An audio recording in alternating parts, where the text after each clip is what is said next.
দুঃখ পেয়েছো, কিছু মনে করো না। সরি আব্বা, আমার ভুল হয়ে গেছে। বাবারে বাবা, সূর্য ওঠা কামাই আছে তো তোমাদের কামাই নাই? এই দেখো নাও। তার লেগিয়ে দেখো গাছের গোড়ায় শুতে আসনু। হট, এই কোনদিন সত্যি হয়? গাছের গোড়ায় শুয়ে থাকলে টাকা কোনদিন ডবল হয়? তাই তো, ওর এখানে স্বার্থ কি? প্রত্যেক দিন আমরা চুরি করলে চলে যাচ্ছি, আবারও পরের দিন এখানে এসে শুয়ে থাকছে। ব্যাপারটা তো জানতে হবে।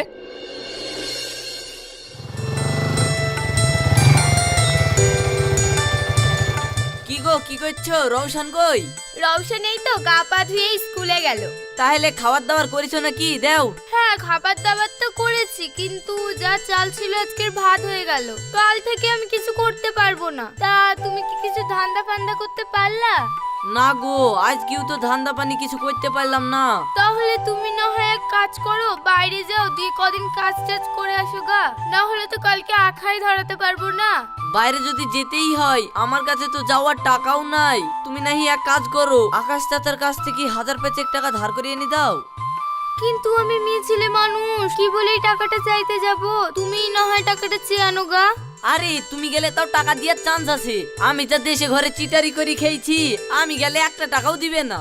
ঠিক আছে, তাহলে আমি আকাশ চাচার কাছে গিয়ে বলছি। ঠিক আছে।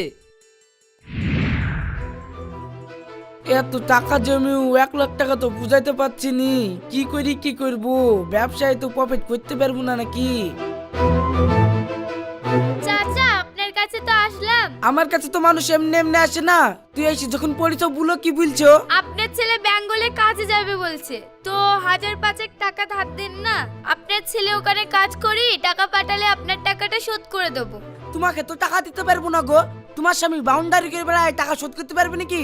চাচা, ওটা নিয়ে আপনাকে চিন্তা করতে হবে না। আপনার যদি মনে হয় আমরা টাকা শোধ করতে পারবো না, আমাদের বাড়িতে একটা ছাগল আছে, আপনি দরকার হলে খুলে নিয়ে চলে আসবেন। দেখো, পরে আবার কথা লড়চড় হবে না তো। তুমি যদি টাকা শোধ করতে না পারো, আমি কিন্তু সত্যি সত্যি তোমার ছাগল খুলে চলে আইবো।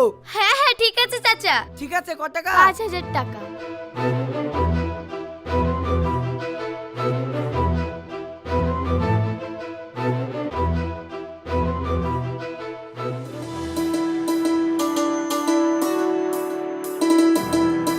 এই দেখো নাও, কত কষ্ট করে উনাই মিনাই করে চাচার কাছ থেকে 5000 টাকা নিয়ে আসলাম। তুমি এক্ষুনি কাজে চলে যাও। ঠিক আছে, আমি কালকেই বেরিয়ে পড়ছি। চলো, খেয়ে নেবে।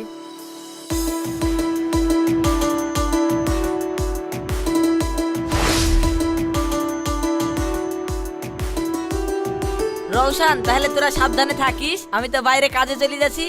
হ্যাঁ আব্বা, তুমিও সাবধানে থাকো।